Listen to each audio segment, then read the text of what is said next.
Hello, this is a case study and lesson plan video created by Kenyatta Cochran and Kerman Ali to fulfill the requirements of the SPED 5481 course with Dr. Lynch and Dr. Smith.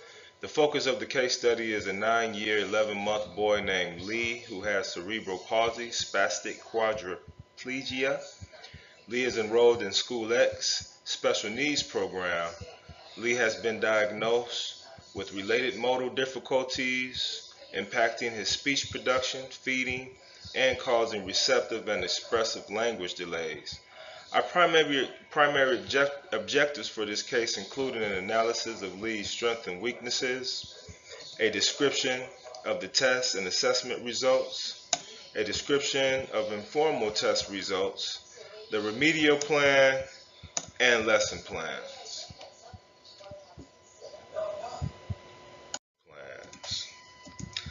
Starting with the strengths.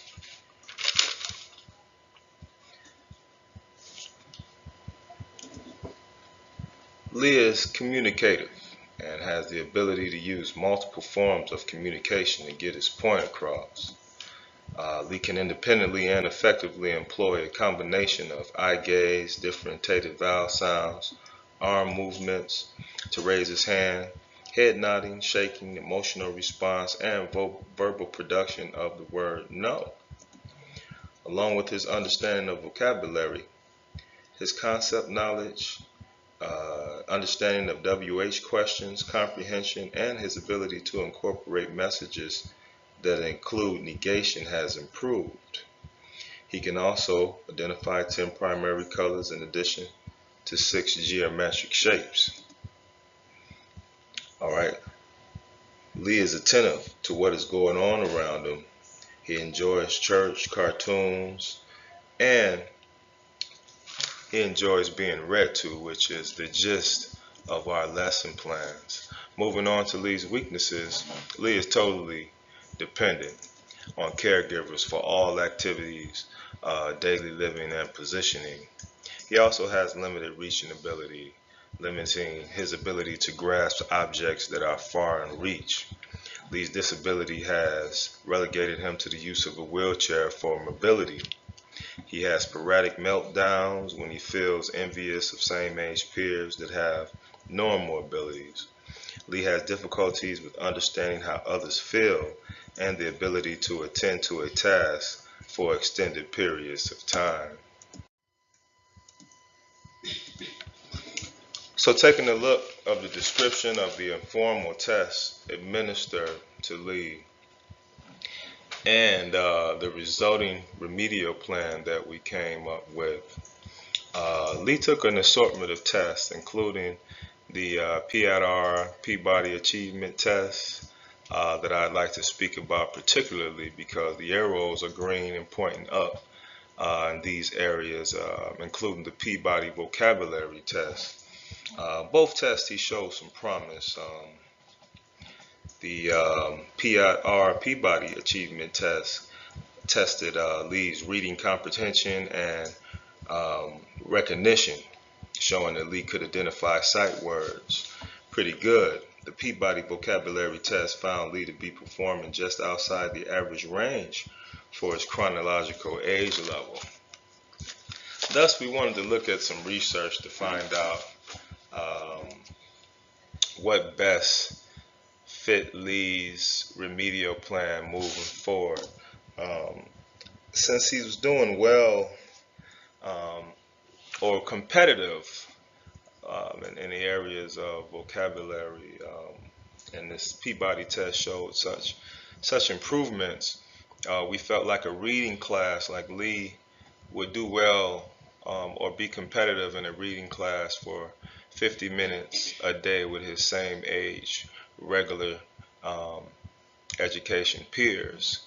We looked at some research by Fieria and Chiarello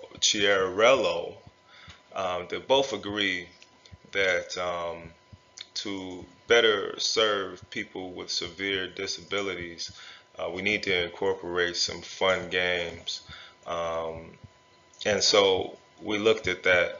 Also, His strengths, one of his strengths was he enjoyed, again, being read to. We talked about the sight words. Um, and he has a strength in answering yes and no questions using his AAC device. So thus we wanted to put him in a situation where in the classroom where he could succeed with his AAC device and the supports that he'll have at his disposal. So differentiating the lesson plans was important, and it was part of the assignment, of course. Um, Again, we wanted to incorporate some games, some read aloud activities. Since he does enjoy being read to, we wanted to start the unit off with the teacher reading to him. Then we wanted to have, next class peers read to him, and then the class, so everybody get a chance to read to Lee.